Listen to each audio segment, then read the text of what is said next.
6 jours après, Jésus prit avec lui Pierre, Jacques et Jean, son frère, et il les conduisit à l'écart sur une haute montagne. Il fut transfiguré devant eux, son visage resplendit comme le soleil, et ses vêtements devinrent blancs comme la lumière.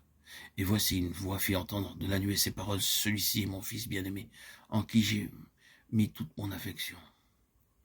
Écoutez-le, Matthieu 17, 1, 5. Or, nous tous, contemplant à face découverte la gloire du Seigneur, nous sommes transformés en la même image, de gloire en gloire, par le Seigneur en esprit. 2 Corinthiens 3, 18. Le lien entre ces deux passages se trouve dans un mot malencontreusement légèrement obscur dans certaines traductions. Dans la version King James, nous lisons « sont changés en la même image ». Dans la version révisée, « sont transformés en la même image ». Et non « sont changés ».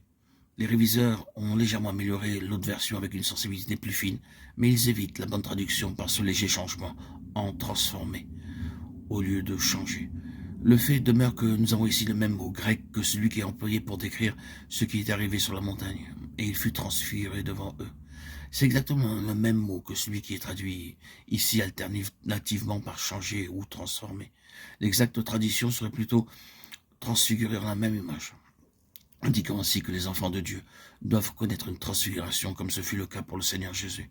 Pour lui, c'était un fait, un événement, pouvons-nous dire, qui se réalisa en un instant. Nous ne savons pas combien de temps cela dura, mais ce fut dans un laps de temps bien défini.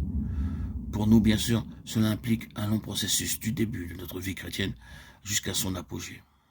C'est ce qui doit se passer en nous. Nous sommes transfigurés en la même image, de gloire en gloire.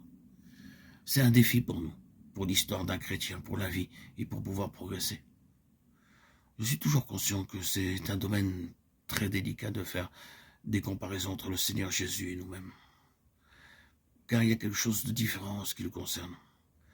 Il a été dit que la transfiguration était le rayonnement extérieur de sa déité, et je n'ai aucune envie de le contester. Mais si c'est la seule explication, alors cela n'aurait rien à voir avec la question qui nous préoccupe. Nous avons donc des raisons de croire que ce fut aussi quelque chose d'autre que seulement cela. Ce fut le perfectionnement de son humanité et le rayonnement glorieux d'un homme parvenu à la perfection absolue. Nous croyons et nous pensons que c'était l'intention de Dieu pour tous les hommes quand il dit « faisons l'homme à notre image » et qu'il y a dans cette expression concernant la gloire et la glorification, dans la consommation de notre pèlerinage, sûrement quelque chose de la transfiguration du Seigneur, qui est en rapport avec ce que le Seigneur nous destine. C'est ce que nous aborderons dans notre propos et qui sera le sujet central dans de nombreux autres audios. Dans une méditation précédente concernant cette question, nous disions que la gloire qu'il avait saisie et qui émanait de lui le remplissait et le transfigurait. C'était la gloire de sa personnalité comblant absolument Dieu. Car où que vous regardiez dans la Bible, la satisfaction de Dieu est toujours en relation avec la gloire. Là où vous voyez un état de choses qui satisfait Dieu, vous y trouverez la gloire qui remplit et qui émane.